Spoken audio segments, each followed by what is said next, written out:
Kabayan, kumusta? Anong balita sa inyo? Sa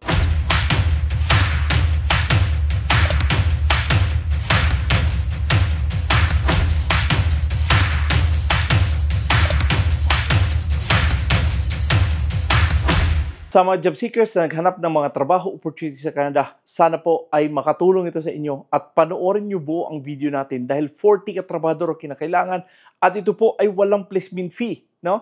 And again, sabi sa inyo na ayusin ang inyong resume kung kayo man ay mag-apply ng mga trabaho dito sa Canada dahil importante na maayos ang inyong resume. Okay? So again, napaka-advantage sa inyo kung ang inyong mga qualification na ina-applyan ay talagang pasok. Okay? Dahil nga sa ang mga employer, itong mga agency, talagang sila ay nagkaroon ng mga screening upang kayo ay makapasok sa Canada. Alam ko namang napakahirap makapasok sa Canada dahil nga sabi sa inyo, ang pagpunta ng Canada ay hindi po itong mag-apply tayo. Galing tayong probinsya, pumunta tayo ng Maynila, okay na. Ito po'y Canada ang pupuntahan ninyo. So, sana po ay malinaw sa inyo na ang inyong puntahang country ay talagang napakagandang country na inyong pupuntahan. Okay? So, matayang sinasabi sa inyo lagi na lagi kayong magbasa, lagi kayong mag-search. Tingnan ninyo kung kayo ba ay qualify sa mga trabaho. Ito bang pag-apply ko ng trabaho bilang isang, for example, maging nanny o ano man ang trabaho na apply ninyo sa Canada. Ano bang mga qualification dito? Ano bang mga factor na pwede natin applyan? And again, sinasabi ko sa inyo lagi na kung kayo man ay nagbalak punta sa Canada, magkuha na kayo ng IELTS. Magkuha na kayo ng CELPIP. Kasi yan ay importante na kayo ay may mga ganyang klaseng test dahil isa yan sa mga requirements sa Canada. Okay? Again, sinasabi sa inyo, kung ito man ay may IELTS o wala, tingnan natin.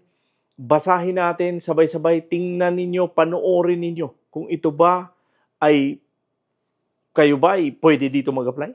Di ba? 40 katrabador guys, sabi sa inyo.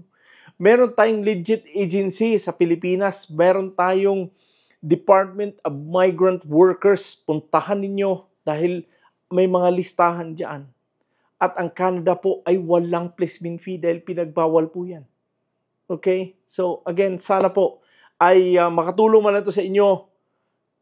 Sa abot aking mga kaya, ako po ay naggawa ng mga video upang kayo ay may gabay kung paano mag-apply dito.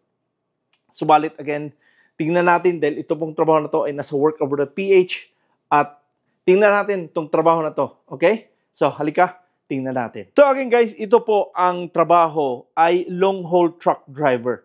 Okay? And again, ito po ay Venture Management System International Corporation. At ang employer dito ay ang location ninyong pupuntahan ay ito nga sa Manitoba. No? And again, dito sa Manitoba ay pwede kayo dito. Maganda naman ang lugar dyan sa Manitoba. So, subukan nyo lang. At $27 per hour ang inyong salary. At ang trabahador ditong kinakailangan ay 40. At ito po ay matatapos sa April 25 this year. Okay? So again, sinasabi sa inyo, ito po ang job description.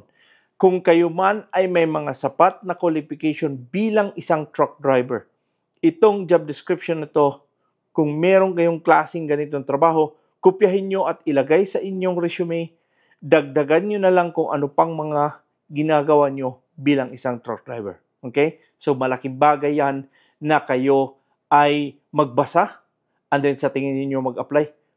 Kung kayo man ay qualified din mag-apply. Okay? So again, ito po yung job description. Transport goods safely and efficiently from one location to another, adhering to schedules and delivery deadlines. So again, kung kayo man ay may mga klaseng ganito, ilagay niyo sa resume niyo. Plan and execute route considering traffic conditions, weather, and delivery schedules.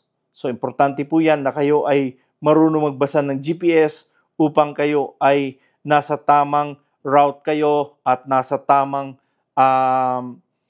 oras ng pagdating nyo. Okay? Load, unloading, and secure cargo in securing and it's properly arranged and balanced to prevent damage. So, importante po yan na pagsalansan ng sasakyan, pagsalansan ng mga cargo, kailangan maayos. I-check nyo muna lagi yung inyong truck bago kayo umalis. Okay? Importante po yan. And again, importante din na marunong kayong sa loading, yung kargamento niyo tama sa timbang dahil pag sobra sa timbang, naku po, problema po yan. Perform a pre-trip and post-trip inspections. So ito naman ay standard, no? Bago kayo magpa-andar ng sasakyan nyo, ikutin nyo yung sasakyan nyo, i-inspection nyo yung headlight nyo, yung mga, kung ano man ang inyong mga sasakyan, tingnan nyo muna bago kayo tumakbo. Okay? And report any mechanical issues to ensure safe operation. So, importante po yan na kayo ay mag-inspect upang makita nyo na maganda sa kondisyon ng inyong sasakyan. Kung hindi maganda, i-report ka agad. Maintain accurate records of deliveries, pickups, and hours of service, complying with regulations. Okay? So, importante po yan dahil dito sa pagiging truck driver ay naka-automatic yung logbook nyo diyan, yung log nyo. Okay? Automatic na yung log nyo. So, again, alam ko to dahil ako po ay 1 buwan at kalahati din ako naging truck driver dahil meron din akong class 1. Okay? So, again, medyo alam ko rin tong trabaho na to.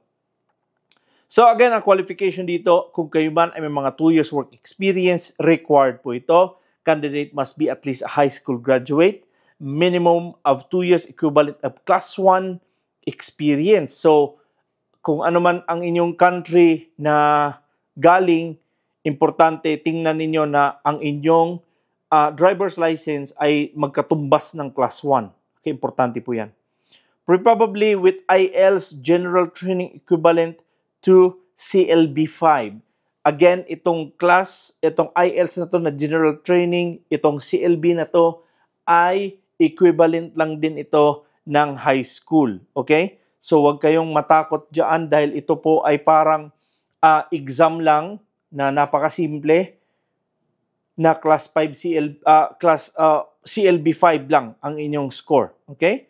So, importante po yan na kayo ay magkuha ng IELTS. And again, ito po ay nasa Parañaque, itong Venture Management System International Corporation. So, again, sinasabi ko sa inyo na kung kayo man ay mag-apply or nagplano pumunta ng Canada, itong pagkuha ng IELTS, itong pagkuha ng CLB, itong pagkuha ng CELPIP, magkuha na kayo. Dahil importante po yan. Sa panahon ngayon, ito na ang isa sa mga requirements kung kayo man ay mag-apply ng trabaho. At ito rin ang importante dahil mag-apply kayo ng PR niyo, kailangan din kayong magkuha ng CELPIP or IELTS. Kasi requirements po yan sa pag-apply ng PR. Okay? So talagang wala kayong lusot dito. Kung kayo man ay gusto pumunta ng Canada, wala kayong lusot dito, kailangan nyo kunin. So, ngayon pa lang, mag-review na kayo kung gusto nyo pumunta ng Canada. Huwag kayong matakot. Huwag kayong matakot. Kasi, kung matakot kayo, mawalan ang gana nyo mo pumunta ng Canada. No? Tiwala at dasal. Yan ang inyong mga key upang kayo mag-success sa inyong mga plano. At sinasabi ko sa inyo na dasal kayo, hingi kayo doon kay Papa Jesus na sana gabayan kayo sa mga ina-apply nyo dito sa Canada na sana na hindi kayo ma-fake. No? And again, sinasabi sa inyo, sa pag-apply dito sa Pilipinas, puntahan nyo yung DMW dahil ang DMW, ang Department of Migrant Workers, mayroon silang mga listahan dyan or punta kayo sa PUEA, may mga listahan sila dyan ng mga legit agency at huwag kayong basta-basta magbigay ng pera. Please lang. Okay? Kung kayo man ay mag-apply dito naman sa Job Bank or Indeed or sa Saskatchewan Jobs, yung aking mga binablog, make sure na huwag kayong magbigay ng pera. Okay? Huwag kayong magbigay ng pera. Please lang. Kasi alam niyo naman, marami talagang medyo may mga problema lang na feeling legit agency pero wala silang alam. Okay? So, mag-ingat na kayo. Mapagmatsyag, talagang maging talagang maging observant lang din kayo sa paligid na, uy, medyo baka may something dito. At kung mag-apply man kayo sa mga website, importante na magbasa kayo, importante na tingnan ninyo kung ito bang company na to, ay nag-hire ba talaga to sila? Ito bang company na to? Totoo ba tong company na to? Okay? Basahin niyo yung mga reviews diyan para alam niyo. So, but anyway guys, again, sana po ito yung aking vlog ay makatulong sa inyo sa pag-apply niyo sa Canada. At again, kung hindi pa kayo nakapag-subscribe, sana po ay makonsider i-like, i-subscribe, at huwag niyo kalimutan lagi i-click ang notification bell para updated kayo tuwing meron kong ina-upload dito nga sa ating channel, at pwede niyo i-share itong ating mga video sa inyong mga kaibigan kaya mag-anak na gusto at nagbalak pumunta sa Canada, gaya din sa'yo, at pwede niyo i-share sa inyong mga social media platform itong ating mga video. Okay? So again, sasabi sa inyo na kung may mga katanungan kayo, mag-comment lang kayo. Dahil ako naman ay nasagot kung talagang hindi na ako busy. Na busy lang talaga ako ngayon. But sige lang, tuloy-tuloy pa rin tayo. Meron akong TikTok, meron akong Facebook. Sana po yung manood kayo. At kung may mga katanungan kayo, mag-comment lang kayo. At manood kayo upang hindi kayo magtanong na paano po ba mag-apply. Okay? Dahil sinasabi na natin dito. So, but anyway guys, again, maraming salamat ulit sa inyong panunod, subaybay sa aking channel. Ako po si Noy Tebs. God bless and a wonderful day.